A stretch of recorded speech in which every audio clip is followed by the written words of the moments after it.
What's going on, everybody? It's your boy Scott Procter alongside Matt Morris.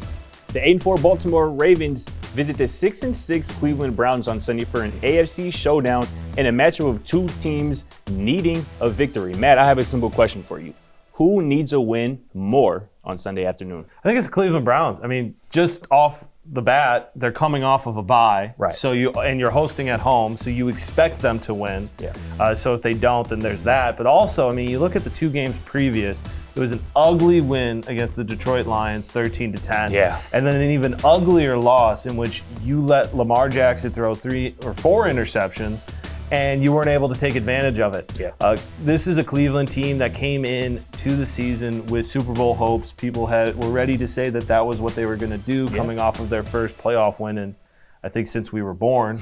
And so you really thought they were going to be able to do that. Obviously, injuries have been an issue, but you can't even use that excuse with Baltimore because I think Baltimore is the only team that has more injuries than Cleveland. And so if you look at that, you look at how the AFC North and the playoffs are starting to kind of form together. This is a 6-6 Cleveland Browns team that can't stay around 500 anymore. They need the win. They need a positive for that team and some momentum moving forward, especially when you still have to play the Steelers, the Bengals, and the Packers, as well as a Raiders team that if you don't show up, they could sneak out that win. Sure. That's why they need it more. Yeah, I get it. And all that makes sense, and the Browns certainly need a win, as you mentioned, coming off that bye, sitting at 6-6. But to me, it's the Ravens. The Ravens need this game on Sunday just a little bit more, and it's for the simple fact that they haven't scored 20 points offensively in a game since Week 9, which is over a month ago now. And obviously, one of those games was with Tyler Huntley at quarterback, but Lamar Jackson hasn't been good since that Week 9 win. He's thrown 3 touchdowns and 6 interceptions, since. He hasn't had a rushing touchdown since Week 2. And that's part of his DNA, and that's what we've come to expect from Lamar, but we haven't been seeing it. And obviously this team, speaking again about injuries, you just mentioned it, the Ravens probably have been more decimated than any other team in the league by injuries. The loss of Marlon Humphrey in that secondary here recently doesn't help. That's a massive loss. But again, I'm looking at this offensive side of the ball. Lamar's healthy. Mark Andrews is healthy. Hollywood Brown's in the lineup. So is Sammy Watkins and Rashad Bateman, who the Ravens just used a first-round draft pick to kind of ignite this offense. So they have to get going offensively. And a lot of the reason to do it that is because you can't you can't rely on this Baltimore defense like you have in years past. The Bengals sitting right there atop that AFC North, or right below the Ravens in the AFC North.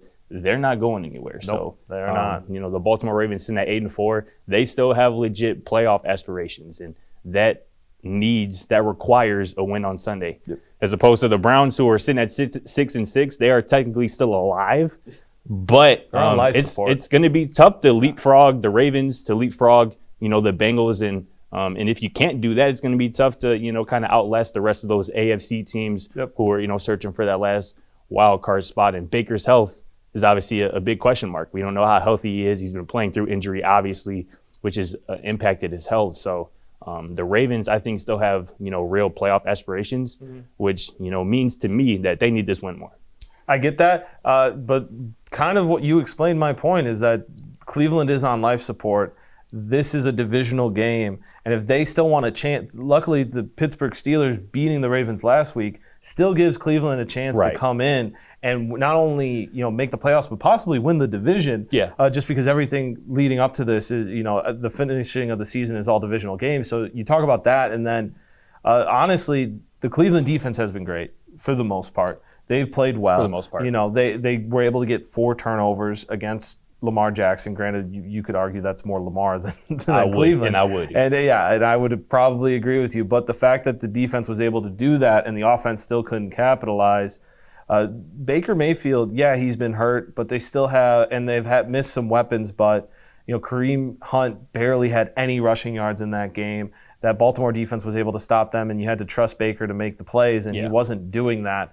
And so I think this is not only a must-win for playoff hopes, but it's also a must-win in the sense of what is Cleveland going to do moving forward? What does the future look like? Right. Because you can't just build off of hope anymore. This Cleveland team has won a playoff game. Mm-hmm. They need to prove themselves. And that's why I guess we're just kind of different. Obviously, you and I were both very high on Cleveland coming into this season. And it's just, mainly due to injury. And honestly, too, the whole situation with Odell Beckham Jr., that kind of divorce happening so publicly mid-season. I think you can almost chalk this up as just kind of a lost season for the Cleveland Browns at this point.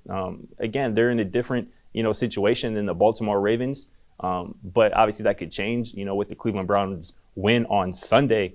But, to me, I don't think people, will have a problem saying that the Browns were decimated by injuries, obviously to Kareem Hunt missing weeks at a time, Nick Chubb missing weeks at a time, and obviously Baker missing a couple weeks, but being in the lineup and still being hampered by those injuries. So that's just kind of how I see it. But the Ravens, their guys offensively are healthy, for the exception of a couple. They need to play better, point blank, period. And somebody who you had as your early season MVP in Lamar Jackson, he needs to play better. And that's who I'm going to be expecting, to bounce back this weekend. Absolutely. Well, we've been talking about the AFC North, and obviously the Ravens are leading it right now, but are they going to – and you think they have to have a must-win, but do you think they're going to finish atop the AFC North? And that's another reason why I think this is more incumbent on the Ravens to win on Sunday, is because I think the Bengals are going to end up taking this division. I think they are the most complete team. We've talked about it on multiple occasions, what they're able to do offensively,